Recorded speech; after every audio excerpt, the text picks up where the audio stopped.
ETV వీక్షకులకు నమస్కారం. చెప్పాలని ఉంది కార్యక్రమానికి స్వాగతం. ఈ రోజు కార్యక్రమంలో ముఖ్య అతిథి ప్రముఖ పారిశ్రామికవేత్త మైహోమ్ గ్రూప్ అధినేత శ్రీ జూపల్లి రామేశ్వరరావు గారు.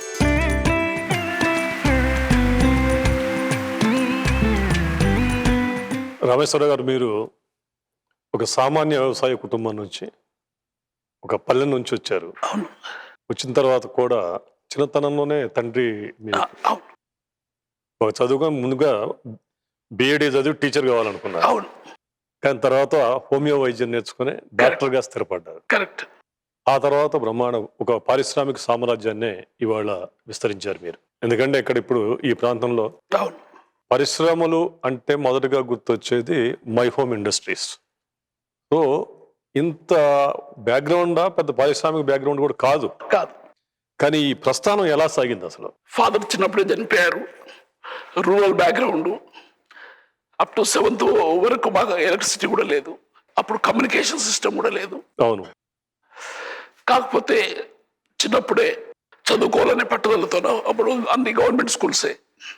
7th అయిపోయినాక 8th నుంచి 6 కిలోమీటర్ తాలూకా హెడ్ క్వార్టర్స్కి పోవాల్సి వచ్చింది. జనరల్గా విలేజ్లో 10th డిస్కంటిన్యూ అండ్ వ్యవసాయం. అవును. That was the because we are all agriculture families. అయితే మా అన్న బిఎస్సిలో డిస్కంటిన్యూ చేశాడు బికాస్ ఆఫ్ ఫాదర్ డెత్. అప్పటి నుంచే నాకు చదువుకోవాలి, ఏదో ఉద్యోగం అనుకోవాలి, అందరూ వ్యవసాయం ఎందుకు అనేది పట్టుదలతో చేసాం. ఎవరు గైడెన్స్ ఇచ్చేవాళ్ళు లేరు. అట్లా హై స్కూల్ అంతా టౌన్లో పోవడం రావడం అట్లా జరిగింది 10th క్లాస్ వరకు. అప్ టు ఇంటర్మీడియట్ కూడా తెలుగు మీడియం గవర్నమెంట్ కాలేజీలో. దాని తర్వాత ఇంటర్మీడియట్ అన్ని పాస్ అయ్యి మహబూబ్నగర్ మా district head quarter first time అప్పుడు నేను చూడడం కూడా చూస్తే అక్కడ బిఎస్సిలో జాయిన్ అయినా. ఈ బిఎస్సి చేసి బీఈడి చేస్తే టీచర్ ఉద్యోగం దొరుకుతుందా? మా అన్న ఇచ్చిన గైడెన్స్ అది. బిఎస్సి చేసి ఎంఎస్సి చేసి బీఈడి చేసి లెక్చరర్గానో టీచర్గానో రావచ్చు, హాయిగా ఉంటుందిరా లైఫ్ అని అంతవరకే తెలుసు. దాని తర్వాత నాకు అనిపించింది పర్సనల్గా అక్కడ చూసిన వాతావరణం డిస్ట్రిక్ట్లో అది దొరుకుతుందని గ్యారంటీ అనిపించలే. 2nd ఇయర్ బిఎస్సి చదువుతున్నప్పుడు ఈ హోమియోపతి అడ్వర్టైజ్మెంట్ పడింది కాలేజ్ ఓపెన్ లేట్గా పడినప్పుడు. ఎవరికి చెప్పేంత టైం లేకున్నది, కమ్యూనికేషన్ సిస్టమ్ లేదు కదా. అప్పుడు ఫ్రెండ్స్కు మనీ ఆర్డర్ వస్తే ఆ డబ్బులు తీసుకొని వచ్చి హైదరాబాద్ వచ్చి అప్లికేషన్ పెట్టిన. ఫస్ట్ చూద్దాం. ఐడియా వాజ్ ఏదో ఒకటి మనం డాక్టర్ అయితే హోమియోపతి అంటే కూడా తెలియదు అప్పుడు నాకు. అయితే మన కనీసం గ్రామంలో అక్కడ మనం సెల్ఫ్గా బతకొచ్చు కదా. There is a guarantee that we can depend upon our self అనే దృక్పథంతో హైదరాబాద్ ఫస్ట్ టైం రావడం జరిగింది. సో ఇంట్లో చెప్పలే? ఇంట్లో చెప్పలే. అప్పుడంతా 70 rupees fee. 3 days 4 days seat confirm అయింది. అప్పుడు వైశ్య హాస్టల్లో నా ఫ్రెండ్ ఉండేవాడు, ఇంటర్మీడియట్ క్లాస్మేట్ శేషయ్యాలి. గౌల్గూడ బస్ డిపో ఫస్ట్ దిగడం 73లో వచ్చేసి వాడి దగ్గర పేయింగ్ గెస్ట్ గా ఉండి అప్లై చేస్తే సీట్ వచ్చింది. ఫీజు కట్టిన తర్వాత ఇంటికి వెళ్ళి అప్పుడు చెప్తే మా బ్రదర్ వాళ్ళందరూ హోమియోపతి అంటే ఎవరికి తెలియదు విలేజ్ లో. ఇదేంటి నువ్వు అనవసరంగా మంచి బిఎస్సి ఎంఎస్సి మంచి క్యారియర్ కొట్టుకుంటున్నావు చెప్పినా నాకు అది ఎక్కలే. బట్ అప్పుడు అన్న అంటే అల్టిమేట్ గా ఆయన చెప్తే అదే చేయాలనే పరిస్థితి. నాకన్నా 12 ఏళ్ళు పెద్ద ఆయన. ఇంటి బాధ్యత అంతా ఆయన తీసుకున్నాడు ఫాదర్ తర్వాత. మా మదర్ ఆల్సో ఇన్నోసెంట్. అప్పుడు ఆయన కోపడి వద్దు పోతే పోయింది, నువ్వు మళ్ళీ పోయి బిఎస్సీలో జాయిన్ గా క్యాన్సిల్ చేసుకో అన్నాడు. ఎదురు చెప్పలేక మళ్ళీ బ్యాక్ వచ్చి what to do how to do అనేది ప్లాన్ చేసుకున్నా. But my focus I want to join ఇది హోమియోపతి. అప్పుడు మళ్ళీ అన్నకు 1 week తర్వాత గ్యాప్ ఇచ్చి పోయి చెప్పిన, అన్న 2nd ఇయర్ లో తీసుకోవాలంటే అడ్మిషన్ సర్టిఫికెట్లన్నీ అక్కడ అడ్మిషన్ అయిపోయింది, మళ్ళీ ఫస్ట్ ఇయర్ నుంచి స్టార్ట్ చేయమంటున్నారు. ఓ స్టోరీ బిల్డప్ చేసి ఆయనకు చెప్పి ఆయన కన్విన్స్ చేసుకొని then I came to Hyderabad. ఎన్ని సంవత్సరాల కోర్స్ అంటే అప్పుడు? 4.5 years course plus 6 months house surgery. DHMS అని అప్పుడు diploma in homeopathy medicine and surgery. మా పావులూరు కృష్ణ చౌదరి గారు ప్రిన్సిపల్. అయితే అక్కడే ఫస్ట్ టైం హైదరాబాద్ రావడం పరిచయం లేదు. కాలేజ్ దగ్గరనే చిన్న రూమ్ తీసుకొని సెల్ఫ్ కుకింగ్ చేసుకుంటూ కాలేజ్ అటెండ్. తర్వాత ఇక్కడ పరిచయాలు పెరిగినాయి. తర్వాత ఈబీసీ ఎకనామికల్ బ్యాక్వర్డ్ దాంట్లో అప్లికేషన్ పెట్టేస్తే అప్పుడు అది 100 రూపీస్ స్కాలర్షిప్ శాంక్షన్ అయింది థర్డ్ ఇయర్ లో. అప్పుడు రెడ్డి హాస్టల్కి మూవ్ అయ్యారు. 130 రూపీస్ అప్పుడు హాస్టల్ భోజనం అన్ని కలిపి పర్ మంత్. అట్లా Reddy hostel third year fourth year అట్లా ఉన్నాం. లక్కీలీ చెస్ అండ్ క్యారమ్స్ లో మా inter medical college homeopathy Ayurveda allopathy అన్నిట్లలో మా కాలేజ్కి 3 అవార్డులు వచ్చినాయి. 3 అవార్డ్స్ నా దిక్కులే వచ్చినాయి. That's how I become popular in the college and hostel. వీటికి కెప్టెన్ గా ఉంటే అప్పుడు అట్లా పరిచయాలు ఏర్పడ్డాయి ఇక్కడ హైదరాబాద్ లోనే. హోమియోపతి సక్సెస్ఫుల్ గా కంప్లీట్ అయిపోయింది. అయిపోయినాక దిల్షుక్ లో ప్రాక్టీస్ మొదలు పెట్టా. కానీ స్టూడెంట్ యూనియన్ పాలిటిక్స్ లో కూడా ఉండేవారంట కదా? స్టూడెంట్ లో third year fourth year active politician. మా డిమాండ్స్ డిప్లొమా ఉన్నది ఎంబీబీఎస్ కి ఈక్వలెంట్ చేయాలని. కంపారిజన్ అక్కడ ఉస్మానియా మెడికల్ కాలేజ్ చూసినా, ఉస్మానియా హాస్పిటల్ చూసినా హోమియోపతి వరకు ఒక చిన్న చూపు ఉండేది. అది నచ్చక మేము 6 months కాలేజ్ బైకాట్ చేసి 6 months మా క్యారియర్ పాడైనా కానీ స్ట్రైక్ చేసి చెన్నారెడ్డి గారు సీఎం అప్పుడు 78 లో మేము ఫైనల్ ఇయర్ లో ఉన్నాం. ఆయన కూడా డాక్టరే కదా? ఆయన కూడా డాక్టరే. ఆయన అప్పుడు స్ట్రైకులు చేసి అరెస్ట్లు అయ్యి ఆఖరికి ఆయన క్యాబినెట్ మీటింగ్ నడుస్తున్నది ఇక్కడ గ్రీన్ ల్యాండ్స్ హౌస్ లో. అప్పుడు అక్కడ అందరం మేము taken support of all universities Osmania అందరు స్టూడెంట్ సపోర్ట్ తీసుకొని పోరాటం చేశాం. అప్పుడు అక్కడ ఇంటి మీదకి అక్కడ పోయి చేసేస్తే క్యాబినెట్ మీటింగ్ లోకి వెళ్ళి బయటకు వచ్చాడు బాబు. వచ్చేసి అగ్రివాచారి గారని అప్పుడు దానికి మాకు ఇండియన్ మెడిసిన్ మినిస్టర్ ఆయనకు చెప్పి అప్పుడు గవర్నమెంట్ అగ్రి అయింది బిహెచ్ఎంఎస్ కు. అన్ని మా డిమాండ్స్ అన్ని గవర్నమెంట్ ల్యాండ్ ఇచ్చేటట్టు. 2 కాలేజీలు ఉండే అప్పుడు, 2 చిన్న రెంటల్ బిల్డింగ్ లో ఉండే. ఉస్మానియా యూనివర్సిటీలో 5 ఎకరాల ల్యాండ్, అన్ని డిమాండ్స్ అన్ని సక్సీడ్ అయ్యాయి. అప్పుడు దాని తర్వాత మేము ఆఫ్ కోర్స్ ఫైనల్ ఇయర్ లో ఉన్నాం కాబట్టి మాది ఆ బ్యాచ్ అయిపోయింది, హౌస్ సర్జరీ అయిపోయింది. మా నెక్స్ట్ బ్యాచ్ నుంచి బిహెచ్ఎంఎస్ 5.5 years కోర్స్ అయింది. ఈక్వలెంట్ స్టైఫండ్ గానీ అన్నిటికీ ఈక్వలెంట్ చేశారు. రామంతపూర్లో ఇప్పుడు కాలేజ్ ఉంది కదా, 5.5 ఎకరాలు గవర్నమెంట్ ఉస్మానియా నుంచి ఇచ్చి హాస్పిటల్ అన్ని అక్కడ. అది responsible for that even today. అప్పుడు పరిచయం అగ్రివాచారి గారితో అప్పుడు పరిచయం స్టూడెంట్ లీడర్ గా.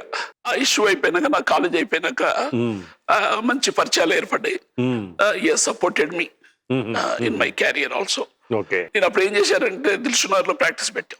అంత అగ్రికల్చర్ ఫీల్డ్ ప్రాక్టీస్ పెట్టి చేస్తే అప్పుడు అంత ఈ రియల్ ఎస్టేట్ లో వచ్చేది ప్లాట్లు కొనుక్కుంటారా సార్ అని పేషెంట్ల కన్నా ఎక్కువ. దట్స్ హౌ ఒక సత్యనారాయణ గారు అని గుడివాడ అతను పాపం పరిచయం అయ్యాడు. రియల్ ఎస్టేట్ ఏజెంట్ గా పేషెంట్ గా మీ దగ్గరకు వచ్చాడు. పేషెంట్ గా నా దగ్గరకు వచ్చాడు. పరిచయం అయినాడు. ఖాళీ టైంలో అట్లా 1 year అక్కడ ప్రాక్టీస్ చేశా. ఎట్లా సాగేదండి ప్రాక్టీస్?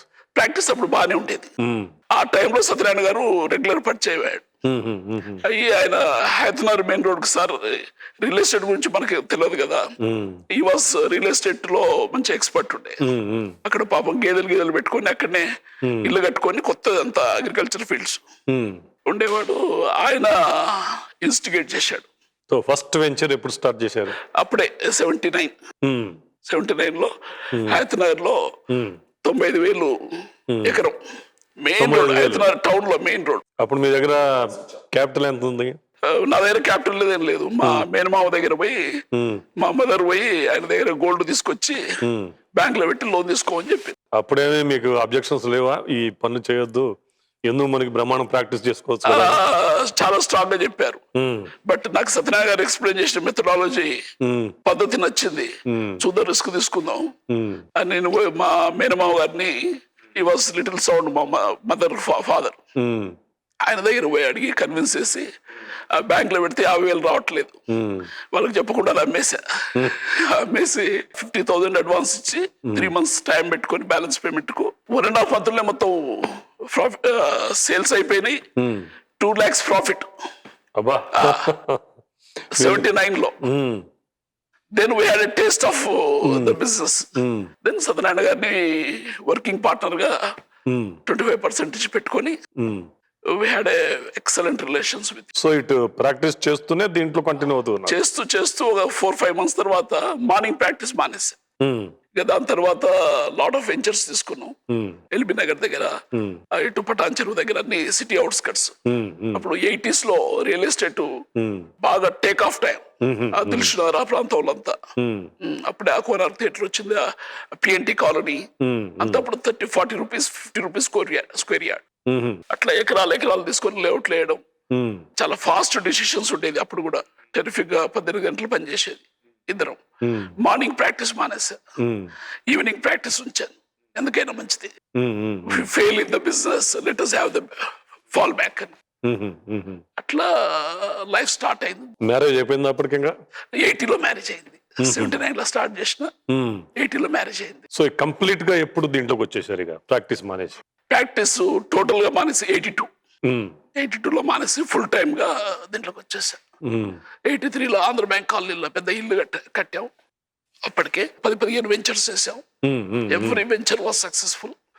అట్లా 85లో కన్స్ట్రక్షన్ కి దిగాం ఫుల్ టైం. రామేశ్వర గారు, చాలా ల్యాండ్స్ ఇక్కడ డిస్ప్యూటెడ్ ప్రాపర్టీస్ కానివ్వండి, ఇవన్నీ కూడా ఎక్కువ ఉండేది. రెవెన్యూ రికార్డ్స్ కూడా సక్రమంగా ఉండేవి కాదు కదా. అవును. మీరు ఎటువంటి జాగ్రత్తలు తీసుకునేవారు? మాకు ఒక వెంచరు సైదాబాద్ కాలనీలో ఎక్స్పీరియన్స్ వచ్చింది, title dispute.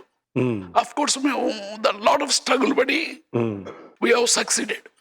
Urban land selling problem ఉండింది. అప్పుడు సొసైటీస్ కి పెట్టేస్తే అంజయ్ గారి పీరియడ్ లో 136 జీవో రిలీజ్ చేశారు.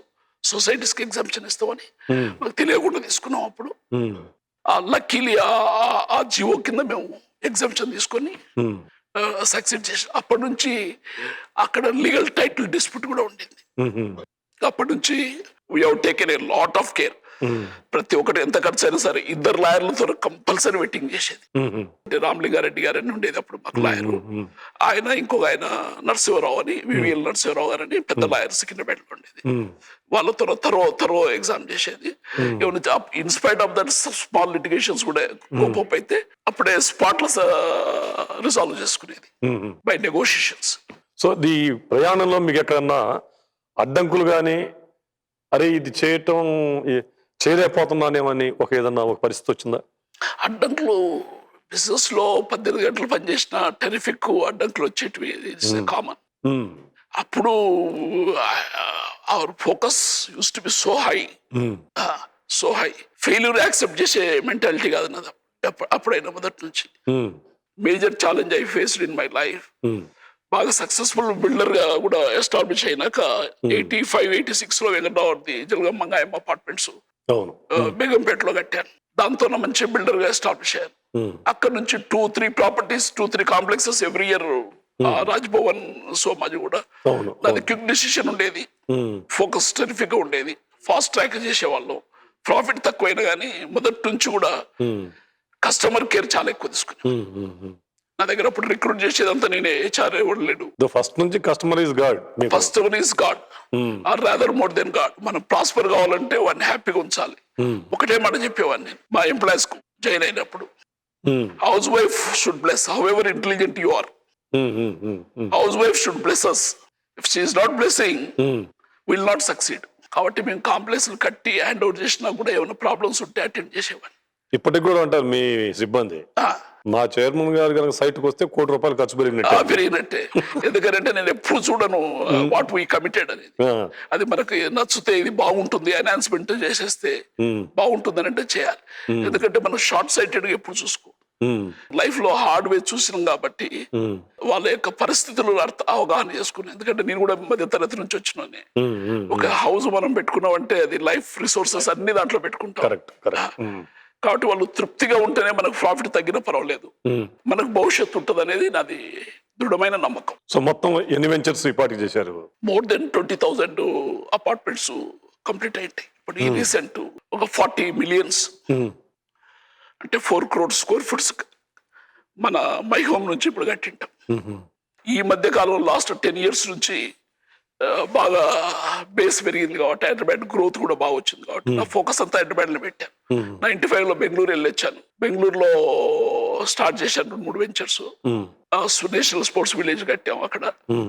దాని తర్వాత అక్కడ డిప్రెషన్ వచ్చింది అప్ టు 2000 వరకు బాగా.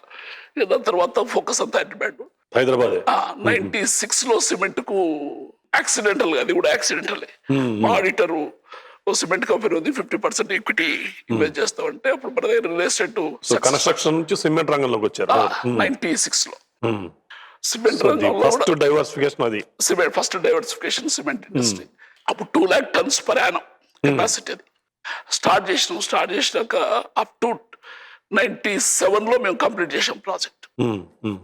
చేసి ఆ 50% తర్వాత బ్యాడ్ సైకిల్ ఉండే సిమెంట్ ఇండస్ట్రీ.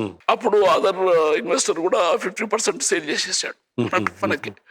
అది కూడా అక్వైర్ చేసాం. సుదర్శన థియేటర్ ఉండే 50% ఈక్విటీ. ఆ బ్యాడ్ టైం అయినా కానీ నేను I give very good price and ఈ సోల్డ్ ఇట్. నాకు నమ్మకం ఏంటంటే ఇన్ఫ్రాలో ఉన్నాం, మేము కన్స్ట్రక్షన్ లో ఉన్నాం, ఇట్ విల్ డూ వెల్ అని. అది కొంచెం సాహసం ఏంటి అంటారు. చాలా అందరూ రైట్ ఆఫ్ చేశారు, రామేశ్వరరావు పని అయిపోయిందని మా సర్కిల్లో ఫ్రెండ్స్ బిల్డర్స్ అందరు. ఎందుకంటే బ్యాడ్ టైంలో మనం ఎక్స్పాన్షన్ పోయినా 2 lakhs నుంచి మళ్ళీ 5 lakhs tons కి ఎక్స్పాన్షన్ పోయినా. అప్పుడు IDBI rate of interest 22%. Debt service అప్పుడు డెట్ ఈక్విటీ రేషియో 1:1. మనం ₹1 పెడితే వాళ్ళు ₹1 ఇచ్చేవాడు. ఏమిటి మీ ధైర్యం అప్పుడు? నేను కన్స్ట్రక్షన్ లో ఉన్నాను కదా. ఏ ఇండస్ట్రీ అయినా ఏ బిజినెస్ అయినా అప్స్ అండ్ డౌన్స్ ఉంటాయి. హౌ వీ హ్యాండిల్ అనేది important. When I enter it was a bad phase which is helped me rather. అప్పుడప్పుడు సాటర్డే సండే కూడా మా ఎగ్జిక్యూటివ్స్ తీసుకుపోయి ఫ్యాక్టరీలో ఉండి it helped me to learn more and more. అప్పుడు factory ఏంది, కంఫర్టబుల్ టైంలో ఉంటే నువ్వు కాస్ట్ కట్స్ చూడవు. It helped me to have the most cost effective production. Then technology adoption. Luckily అప్పుడు నాకు రియల్ ఎస్టేట్ లో చాలా సక్సెస్ఫుల్ ఉన్నా. అన్ని అసెట్స్ నేను ఇల్లుతో సహా అన్ని అమ్మేసుకొని అపార్ట్మెంట్కి వెళ్ళి ఒక 3 bedroom అపార్ట్మెంట్ లో 4 అబ్బాయిలతో ఉండి అప్పటికి కోట్ల రూపాయలు సంపాదించిన 100 crores ఈక్విటీ అన్ని అసెట్స్ లిక్విడేట్ చేసిన. పెద్ద సాహసం చేశారు. అప్పుడు నాకు శివశవాళ్ళు ఉన్న ల్యాండ్ కూడా అమ్మేశాను, ఇక్కడ ఇల్లుతో సహా. అప్పుడు జుబ్లీల్స్ బంజారాహిల్స్ లో 6,000-7,000 రూపాయలు అసలు 15-16 ప్లాట్లు ఉండేవి. రోడ్ నెంబర్ 12 లో 1 acre ల్యాండ్ ఉండేది నాకు. అది కూడా 6,500 అమ్మేసి అన్ని తీసుకుపోయి సిమెంట్లు పెట్టి. Everybody said this fellow is a mad fellow. వీడు మంచిగా సక్సెస్ఫుల్ లైఫ్ అంతా డైవర్సిఫికేషన్ పోగొట్టుకున్నాడు. విపరీతమైన నమ్మకం నా మీద, ఇంక్లూడింగ్ మా వైఫ్ కూడా అమ్మేసే ఎందుకు ఇంత స్ట్రెయిన్ అని. అయితే నాకు ఈ బ్యాడ్ టైంలో మనం సపోర్ట్ చేయకపోతే, ఒకసారి వర్కింగ్ క్యాపిటల్ ట్రాప్ లో పడిపోతే ఇండస్ట్రీ మొత్తానికి రివైవ్ కాదు అని చెప్పేసి 3 years was the bad period. 10 కోట్లు లాసెస్ ఎవ్రీ ఇయర్. ఆ రోజులలో ఉన్న అసెట్స్ అమ్మేసి, ఎందుకంటే ఇండస్ట్రీ స్టడీ చేసింది, చాలా ఇండస్ట్రీ, స్టీల్ ఇండస్ట్రీ. నవదీప స్టార్ట్ అయిందా? నవదీప్ స్టార్ట్ అయింది. అక్కడ కూడా లీగల్ ప్రాబ్లం వచ్చింది. అర్బన్ ల్యాండ్ సెల్లింగ్ ఇష్యూలో లీగల్ ప్రాబ్లం వచ్చి 50% 5 crores కట్టినాక ప్రాజెక్ట్ అయిపోయింది. 42 crores ఇన్వెస్ట్మెంట్ చేసినాక. అది ఇది it was a terrific crisis time. But beauty was ఒక్క రోజు కూడా నేను ఒక ఇన్స్టాల్మెంట్ కూడా డ్యూ ఫాల్ కాదు. ఐడిబిఐలో వాళ్ళు పాపం ఇండస్ట్రీ బాగాలేకున్నా నా క్రెడిబిలిటీ ట్రాక్ రికార్డ్ చూసేసి ఎక్స్పాన్షన్ కూడా వాళ్ళు సపోర్ట్ చేశారు. సో ఎక్కడ ఒక నెగటివ్ థింకింగ్ లో వెళ్ళలే. ఎక్సలెంట్. ఆయనకి ఏం చేశాను, 2000 లో సెకండ్ ఎక్స్పాన్షన్ పోయినా, సెకండ్ కొత్త యూనిట్. అప్పుడే ఇంకా మేజర్ ఉండే బ్యాలెన్స్ అసెట్స్ అన్ని అమ్మేసేసి, అంటే నా idea was to reduce the cost, scale of economy. ఇండస్ట్రీలో మనం ఆ సైజ్ ఉంటే నీకు ఫిక్స్డ్ ఓవర్ రేట్స్ అన్నవే ఉంటాయి.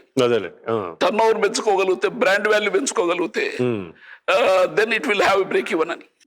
అట్లా ఆ రోజులలో బ్యాడ్ టైం ఎక్స్పాన్షన్ పోయినందుకు కాస్ట్ ఆఫ్ ప్రాజెక్ట్ 50% అయింది. That all imported best technology in the world. And shortest 11.5 months లో, అప్పుడు వరల్డ్ రికార్డ్ అది ఇంటర్నేషనల్ మ్యాగజైన్స్ లో వచ్చింది. 11.5 months లో ప్రాజెక్ట్ ఇంప్లిమెంట్ చేశాం. ఎందుకంటే సప్లైర్స్ వారు ఫ్రీ, ఎవరికి ఆర్డర్స్ లేవు. వాడు మిషనరీ వాడు ఫాస్ట్ సప్లై చేశాడు. కన్స్ట్రక్షన్ ఎక్స్పీరియన్స్ మాకు ఉండింది. లేబర్ అవైలబిలిటీ కూడా highest, because there is no expansions in the cement industry. కాబట్టి ఆ అడ్వాంటేజ్ ను ఉపయోగించుకొని చేసాం. దెన్ 2001 లో first profit 7 crores after depreciation, after interest. Then అక్కడ నుంచి there is no look back. Then 2007 and 2008 లో థర్డ్ ఎక్స్పాన్షన్ పోయినాం. అప్పుడు కెపాసిటీ అంతా మొత్తం అప్పటికి 32 లక్షలు. 2 lakhs నుంచి మొదలైన 32 లక్షలు. 16 రెట్లు పెంచారు. అదే సక్సెస్ కాదు. అందుకే ఐడిబిఐ వాళ్ళు, మాది కొత్త రిక్రూటింగ్ ఆఫీసర్స్ అప్పుడు అంత institutions, IDBI, IFCI was the leading institutions for industry. ఇప్పుడు అన్ని బ్యాంక్స్ ఓన్లీ కమర్షియల్ లెండింగ్. అప్పుడు వాళ్ళు ఇండస్ట్రీకే సపోర్ట్ చేసేవాళ్ళు. There is a good industry fellow, bad industry fellow. అప్పుడు మా మా ప్రాజెక్ట్ వాళ్ళు కేస్ స్టడీ కింద తీసుకునేవారు. కొత్త రిక్రూట్స్ వచ్చిన వాళ్ళకు ఇది వాళ్ళ సబ్జెక్ట్ లో కేస్ స్టడీ ట్రైనింగ్ ప్రోగ్రామ్ లో. ఒక ఇండస్ట్రీలో లోనే వస్తుంది అనేది ఎట్లా ఫోర్కాస్ట్ చేయగలరా? ఫోర్కాస్ట్ డిమాండ్ సప్లై గ్రోత్ వీటన్నిటి ఫోర్కాస్ట్ చేయగలం. ఇప్పుడు 2001 వరకు industry was very this thing. దాని తర్వాత కొంచెం పికప్ అయింది. ఐ ఎస్టిమేటెడ్ 2006 నుంచి 2009 వరకు it will be the golden period అని, which exactly happened. My senior industry colleagues could not realise. ఆ దృష్టి పెట్టుకొని నేను థర్డ్ యూనిట్ కూడా పెట్టా. ఇంటర్నల్ అక్రూల్స్ డివిడెంట్ తీసుకోకుండా. దాని తర్వాత లక్కీలీ 2002లో నవదీప కూడా క్లియర్ అయింది. మళ్ళీ రివైవ్ చేసి 2004 వరకు తీసుకొచ్చే వరకు ప్రైసెస్ ఆల్మోస్ట్ 4 times పెరిగింది valuation. That also given a good yield. 800 అమ్మేది 4000 వచ్చేసింది మై సేల్ పాయింట్ వచ్చే వరకు. ఆ క్యాష్ ఫ్లో అంతా పెట్టి థర్డ్ యూనిట్ 300 crores పెట్టాము. అది కరెక్ట్ గా ప్రొడక్షన్ లో 2007లో వచ్చింది. That was the golden era in the cement industry in the country. నా కెపాసిటీ చేతిలో వచ్చింది. ఆ ఒక్క ఇయర్ డిప్రిసియేషన్ కాక ఇంట్రెస్ట్ కాక 357 crores we declared the profit. Excellent. అదే టైంలో globe was international players were looking investment in India. ఆ 3 million కెపాసిటీ వచ్చినప్పుడు నాది 3300 crores వాల్యుయేషన్ చేశారు. యాక్చువల్ గా మాది మొత్తం టోటల్ ఇన్వెస్ట్మెంట్ అంతా 500 crores ఇంక్లూడింగ్ డెట్ అని కలిపి. ఆ ఒక్క దీంతోన మొత్తం డెట్ అంతా క్లోజ్ అయిపోయింది, 0 debt. ఆ 1 year ప్రాఫిట్ తోన క్యాష్ సర్ప్లస్ కంపెనీ. అప్పుడు 3350 crores కు జనరల్ గా ఫారిన్ ఇన్వెస్టర్స్ వస్తే వాళ్ళు 51% కన్నా తక్కువ తీసుకోరు. కంట్రోలింగ్ పవర్ ఆర్ మాక్సిమం 26% అని ఇన్వెస్ట్ చేస్తారు. 26% ఎందుకు చేస్తారంటే కంపెనీ కాన్స్టిట్యూషన్ చేంజ్ చేయాలంటే 75% రిజల్యూషన్ కావాలి కాబట్టి 26 పెట్టుకుంటారు. అదర్వైజ్ 51కి వస్తారు.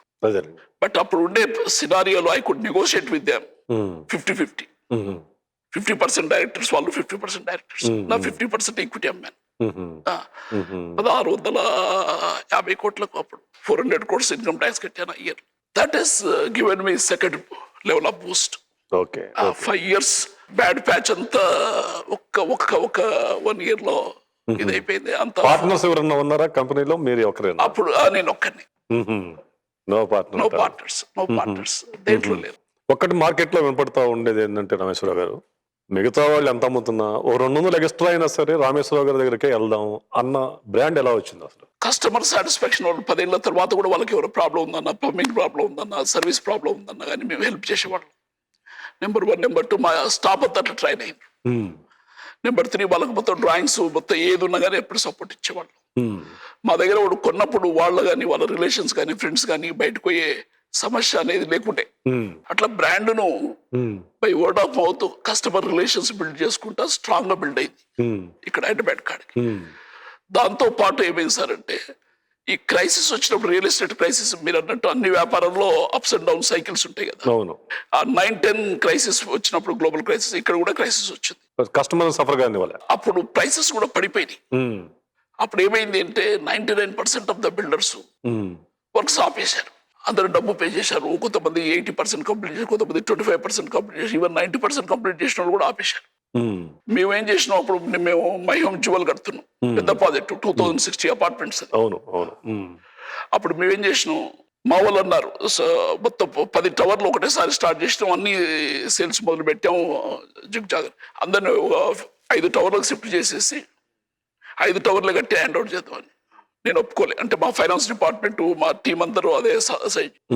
నేను వద్దు, మనకు ఒక ప్రాజెక్ట్ లాస్ ప్రాఫిట్ చూసుకోవద్దు, మనం ఫండింగ్ 250 కోట్లు మనం కస్టమర్స్ రాకుండా కానీ పెట్టేసి మొత్తం ప్రాజెక్ట్ కంప్లీట్ చేసేద్దాం, వెదర్ సేల్ ఆర్ నో చెప్పి ఆ decision. Just I have taken a decision with my gut feeling.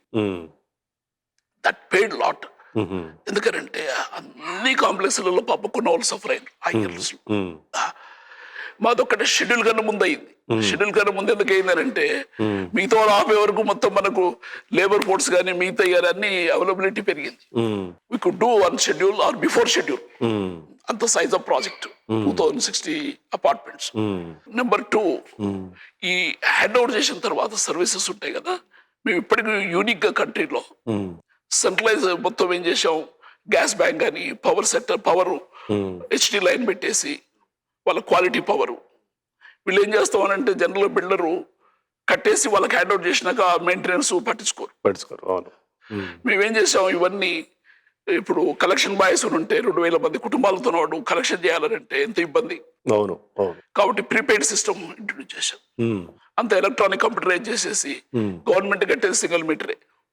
వీళ్ళందరూ సబ్ మీటర్స్ అంతా సబ్ స్టేషన్ లో పెట్టి తర్వాత సివరేజ్ వాటర్ కూడా ట్రీట్ చేసేసి వాటిని కూడా రీయూజ్ చేసేటట్టు వాళ్ళకు కాస్ట్ తగ్గడానికి 25% వాటర్ కాస్ట్ తగ్గిపోయింది. Not only environmentally friendly, number 2 ఆ గ్రీనరీ అవన్నీ ఇట్లో ఈ కార్పస్ ఫండ్ క్రియేట్ చేయడం. ఏ కాంప్లెక్స్ వాళ్ళు ఎవరు కూడా వాడికి వచ్చే డబ్బు కాడికే చూసుకుంటాడు. కార్పస్ బిల్డింగ్ ఇంత పెద్ద కాంప్లెక్స్ 2,000 కోట్ల కాంప్లెక్స్ ఉన్నప్పుడు, ఇంతమంది ఫ్యామిలీస్ ఉన్నప్పుడు 20-30 కోట్ల కార్పస్ ఫండ్ ఉండాలనేది నా అభిప్రాయం. ఇవన్నీ ఇన్నోవేటివ్ ఆలోచించి బై ఎక్స్పీరియన్స్ మీద ఒక్కటి ఇంట్రొడ్యూస్ చేసుకుంటూ వచ్చాం. రామేశ్వరరావు గారు, మీరు ఎక్కువ middle class and higher middle class ఈ గ్రూప్ నే మీరు టార్గెట్ చేయడానికి కారణం ఏంటి? First sir, location selection important. Business module ఒకటేమో మన బిజినెస్ మాడ్యూల్తో లొకేషన్ సెలెక్ట్ చేసుకుంటాం ఇంత ఫాస్ట్ గా పోవడానికి. ఇప్పుడు నేను ఇక్కడే ఇప్పుడు ఉప్పల్ సైడ్ తీసుకున్నాను అనుకోండి లొకేషన్, ఇక్కడ అంత ఇన్వెస్ట్మెంట్ అక్కడ అంత ఇన్వెస్ట్మెంట్ పెట్టినా అనుకోండి, నా క్యాల్కులేషన్ ప్రకారం అక్కడ వైబుల్ కాదు ఫినాన్షియల్ గా. Number 1 demand driven also.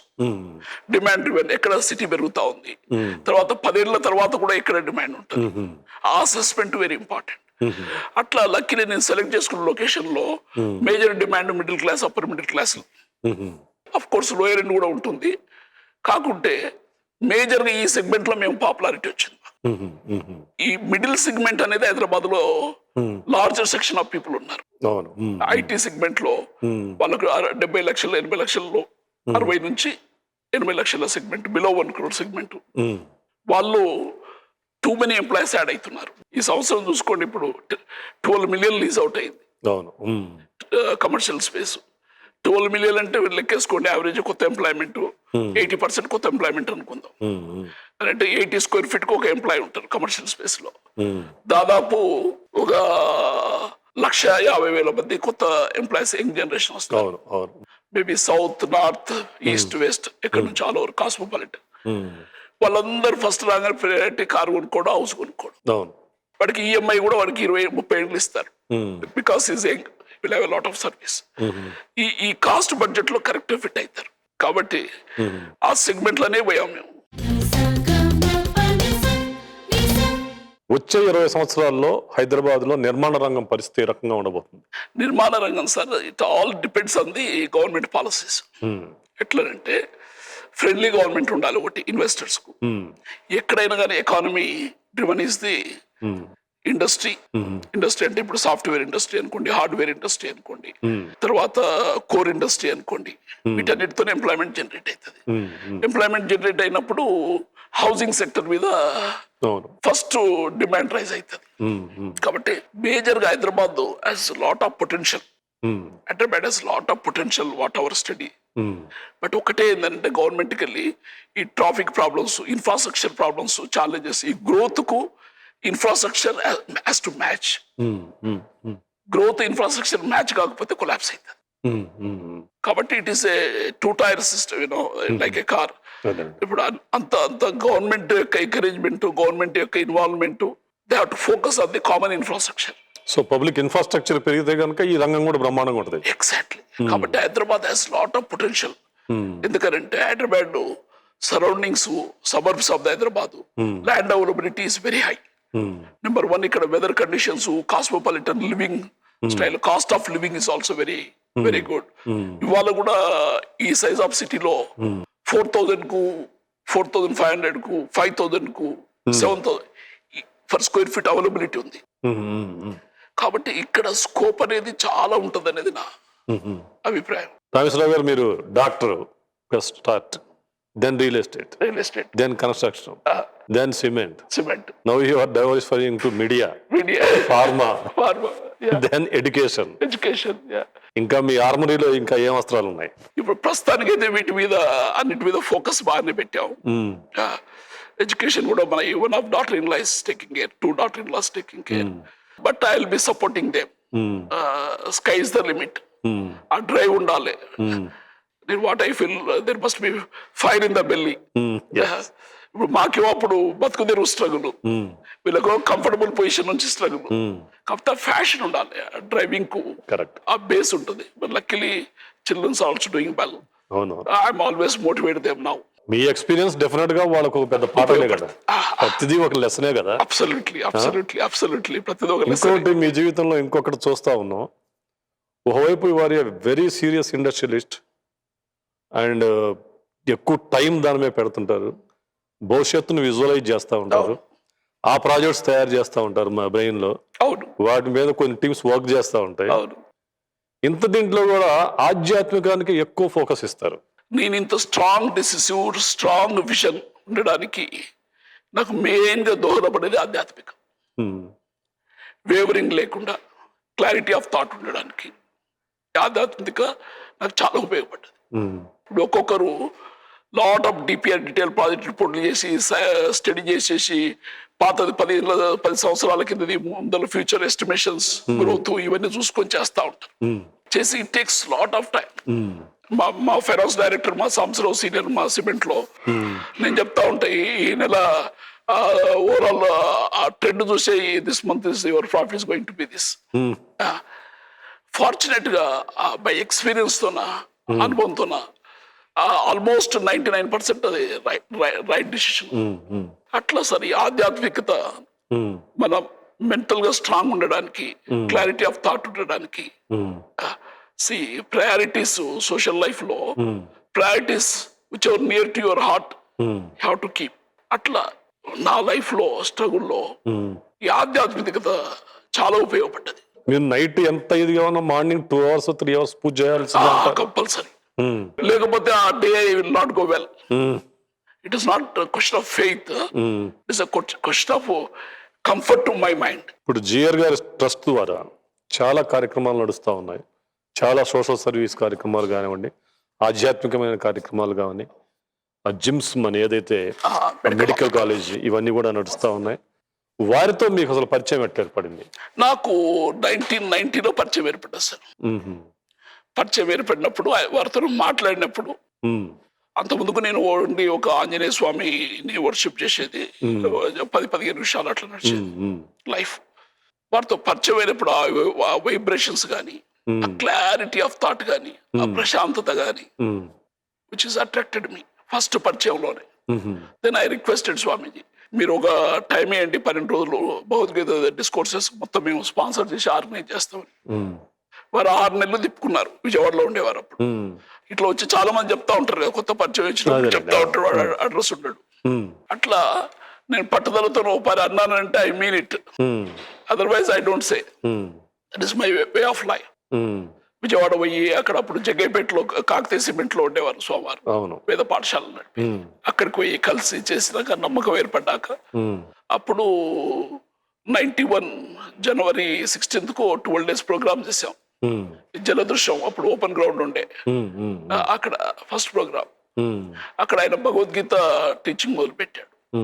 అప్పుడు పెద్ద ఎత్తున ఆర్గనైజ్ చేసేసి ఆ భగవద్గీత అప్పుడు కృష్ణకాంత్ గవర్నర్ తీసుకొచ్చి ఇనాగ్రేట్ చేసేసి, అప్పుడు నాకు ఆయన డిస్కోర్సెస్ స్పీచెస్ వినే అవకాశం కలగలే. ఓన్లీ మార్నింగ్ జట్లో పూజలో కాడిపోయి రావడం అంతే.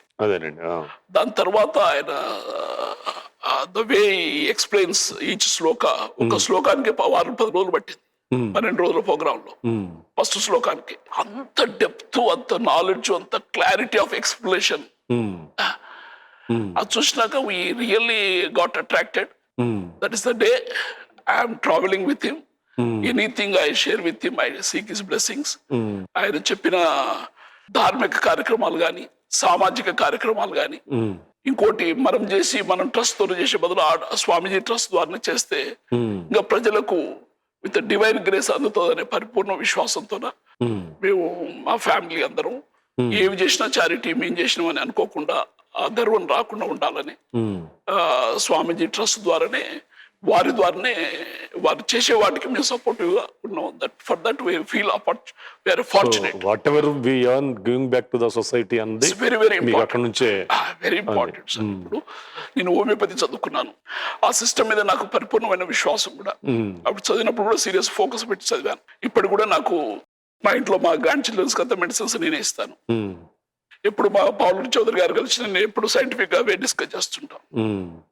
అక్కడ hospital, first hospital in the country, 100 bedded hospital with all modern facilities, with all investigations, operation theatres. Hospital అంతా మొత్తం కట్టి స్వామివారి ట్రస్ట్ కి ఇచ్చి చౌదరి లాంటి వాళ్ళను పెట్టి మంచి డాక్టర్స్ సెలెక్ట్ చేసి అక్కడ 14 మంది డాక్టర్లను ఫ్రీ సర్వీస్ చేస్తున్నాం అక్కడ స్వామిజీ ఆధ్వర్యంలోనే. ఇప్పుడు గవర్నమెంట్ కాలేజ్ ఉన్నా అక్కడ హాస్పిటల్ అన్ని ఫెసిలిటీస్ లేవు, అంతమంది పేషెంట్లు రావట్లేదు. మేము అక్కడ అంత దూరం పెట్టే కానీ 700-800 పర్ డే ఓపీడీ ఉంటది అక్కడ. చాలా మొండి వ్యాధులకు కూడా హోమియోపతిలో నివారణ ఉపాయాలు ఉన్నాయంటారు కదా. చాలా దీర్ఘకాలిక రోగాలకు, బికాస్ ఈ కాన్స్టిట్యూషనల్ ఇప్పుడు ఎలర్జీ బేస్ వచ్చేది ఆటో ఇమ్యూన్ డిసీజ్, వీటన్నిటికీ మన own body will fight against to us. Cancer అంటే ఏంది, అదే కదా growth, which is not our own body reacts without any foreign body. దాంతోనే ఇటువంటి రోగాలు, దీర్ఘకాలిక రోగాలు వస్తాయి. కాబట్టి ఫస్ట్ ట్రీటింగ్ డిసీజ్ అనేది హోమియోపతి ఫిలాసఫీ కాదు. Treat the patient, each individual is unique. వాళ్ళ తత్వం మీద ఆధారపడి మెడిసిన్ ఇస్తారు. కాబట్టి it is so beautiful medicine, side effects ఉండవు. కాకుంటే దీంట్లో డెప్త్ రీసెర్చ్ లేదు. ఇప్పుడు మేము అందుకే ఇప్పుడు రీసెర్చ్ సెంటర్ ఓపెన్ చేసాం. First research work government of India కూడా ఇజ్రాయెల్ గవర్నమెంట్ తో టైప్ చేసుకొని ఫండింగ్ తో సహా మనకి ఇచ్చారు. చిల్డ్రన్స్ మీద 120 మంది చిల్డ్రన్స్ మీద యాజ్ పర్ ప్రోటోకాల్ రీసెర్చ్ నడుస్తా ఉంది. ఇప్పుడు శామ్యూల్ హానిమన్, కెంట్ ఇటువంటి వాళ్ళు ఇచ్చిపోయింది, చాలా వ్యాస్ట్ నాలెడ్జ్ ఉంది హోమియోపతిలో. అవును, దాన్ని బయటకు తీసుకొచ్చే కార్యక్రమం మీ దగ్గర నడుస్తుందని చాలా పెద్ద ఎత్తున నడుస్తుంది. వరల్డ్ లో ఉండే బెస్ట్ డాక్టర్స్ అందరినీ ఇక్కడికి విజిటింగ్ ప్రొఫెసర్స్ తీసుకొస్తున్నాం. దీనికి అనుగుణంగా మేము ఇప్పుడు ఇన్స్టిట్యూట్ కూడా డెవలప్ చేశాం, state of art institute. Okay, total లో బెస్ట్ ఫ్యాకల్టీ. ఇప్పుడు 4th year కి వచ్చారు పిల్లలు. తర్వాత పీజీ కూడా శాంక్షన్ అయింది మనకు. మొత్తం 4.5 years plus 1 year out surgeon plus 3 years PG. అక్కడ పిల్లలందరూ 100% అక్కడ హాస్టల్లోనే ఉండాలి. Extra digital library all rare books అన్ని కూడా కలెక్ట్ చేసాం అక్కడ. కలెక్ట్ చేసాం. మా చౌదరి గారే దీనికి మొత్తం అడ్వైజరీ రోల్. అట్లా మంచి ఎక్స్పర్ట్స్ ను బాంబే నుంచి doctor Kumar Dawle, is also MD and neurologist, then he did a psychiatry, then he has become a homeopathy. అటువంటి ఎక్స్పర్ట్స్ ను, నాలెడ్జ్ ఉన్న వాళ్ళందరినీ తీసి కొన్ని డిజిటల్ లెక్చర్స్. ఈ స్టూడెంట్స్ ఇప్పుడు మన NTR యూనివర్సిటీ నుంచి 1 to 27 ర్యాంక్స్ మా 4th year లో మన కాలేజ్, జిమ్స్ కాలేజ్. రామేశ్వర గారు, ఇంకొకటి, ఇండియా చూస్తే యూత్ పర్సంటేజ్ చాలా ఎక్కువ ఉంది. The below 30 years more than 60%. By 2025కి అది 70-75% అవుతుంది అంటున్నారు. దట్ ఈస్ ద ఒక రిచ్ రిసోర్స్ ఫర్ ఇండియా అని చెప్తా ఉన్నారు. బట్ మనం చైనాతో కంపేర్ చేసుకున్నప్పుడు ఎందుకని మనం ఆ ఇండస్ట్రియల్ గ్రోత్ కానివ్వండి, అక్కడ వస్తున్నంత ఇది ఇక్కడ రావలేకపోవడానికి కారణం is it only government policies or మన మైండ్ సెట్ లో ఏమన్నా తేడా ఉందా?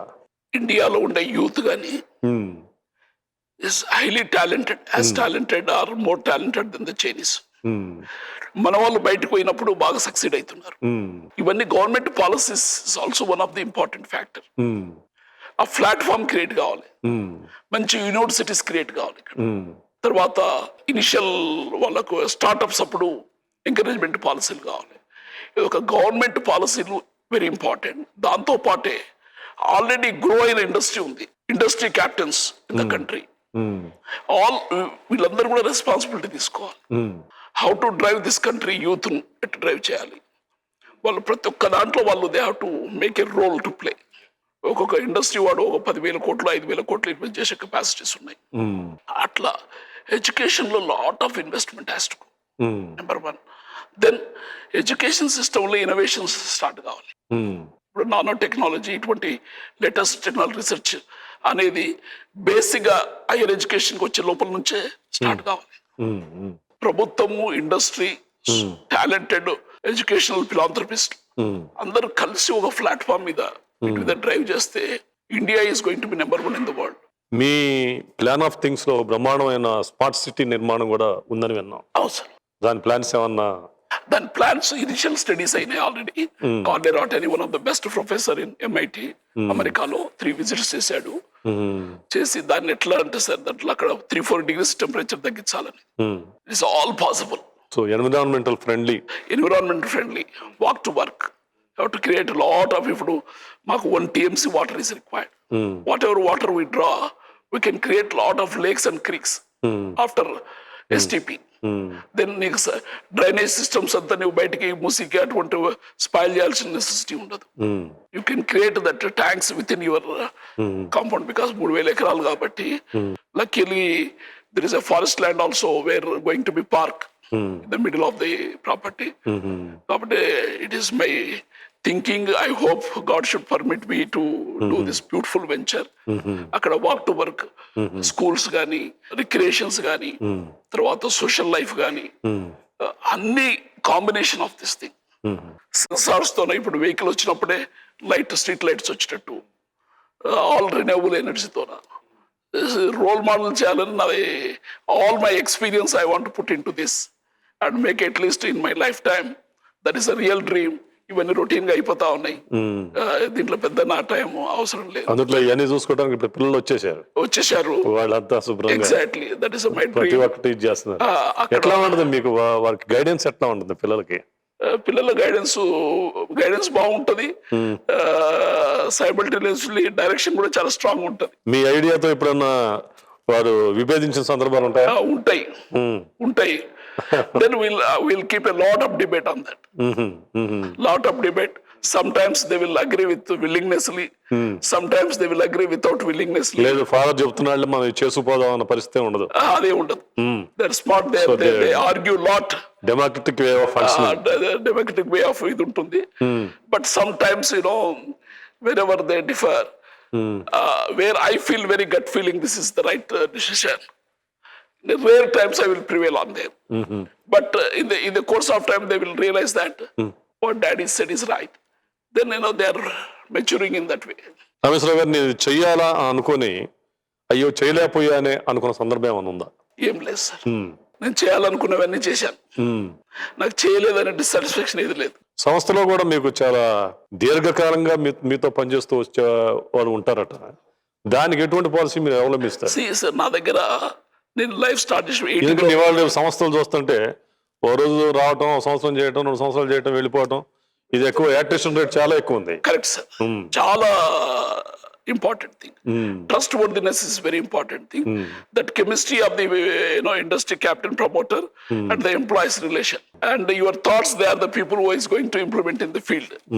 But even average man aina with medium education aina how you mold to your requirements. నా దగ్గర అందరూ వచ్చిన వాళ్ళు అట్లే. మా దగ్గర మార్కెటింగ్ అయినా చిన్న BA గ్రాడ్యుయేట్ నుంచి ఇలా మార్కెటింగ్. టాలెంట్ ప్రిఫరెన్స్ ఇస్తారా, ట్రస్ట్ ప్రిఫరెన్స్ ఇస్తారా? నేను ట్రస్ట్, లాయల్టీకి, హార్డ్ వర్క్ ప్రిఫరెన్స్ ఇస్తాను సార్.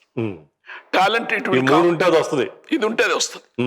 బ్రిలియంట్ ఉండి వేవరింగ్ ఉండి వాడి ఒక కన్సిస్టెన్సీ లేకపోతే ఇప్పుడు IIM చేసిన వాళ్ళు కూడా అది important knowledge.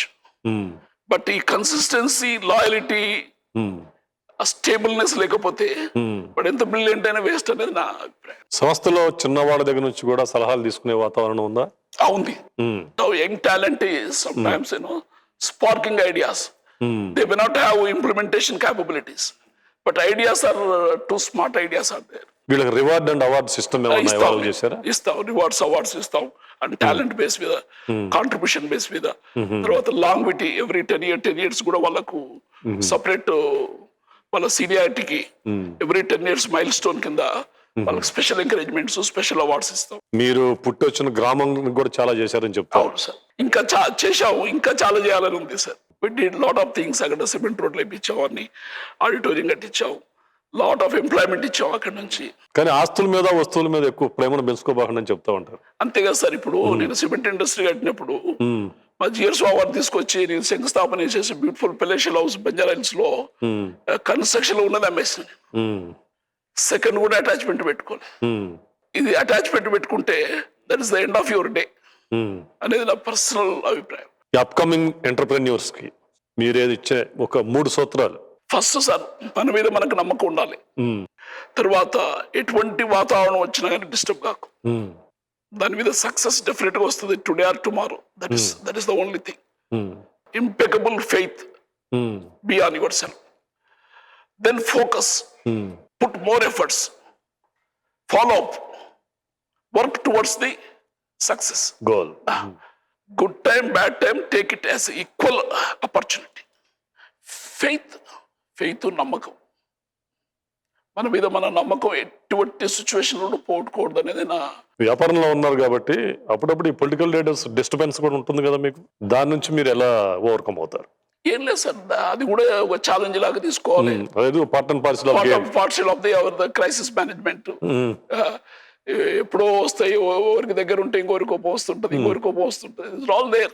But how diplomatically you manage with them according to situation. Some times కొంచెం ఇబ్బందికరంగా ఉంటుంది, but we should not lose the hopes.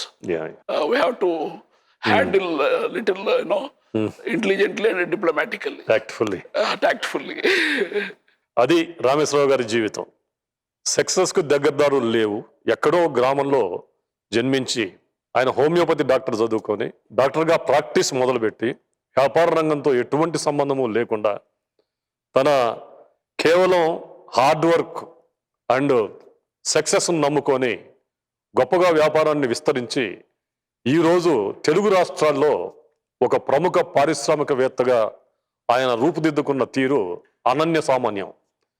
ప్రతి మనిషికి కూడా శక్తి ఉంటుందని, ఆ శక్తిని నమ్మాలని, ఆ శక్తికి ఒక లక్ష్యాన్ని నిర్మించుకోవాలని, ఆ లక్ష్యం వైపుగా శ్రమిస్తూ సాగిపోవాలని, విజయం దానంతటికి అదే వస్తుందని, అలాగనే ఒక ఆధ్యాత్మిక చింతన అనేది మనిషిలో ఓ బ్రహ్మాండమైన పరిపుష్టమైన ఆలోచన విధానాన్ని రూపుదిద్దుతుందని, అదే తన్ని విజయం వైపు నడిపిస్తుందని చెప్పేసి రామేశ్వరరావు గారు అంటున్నారు.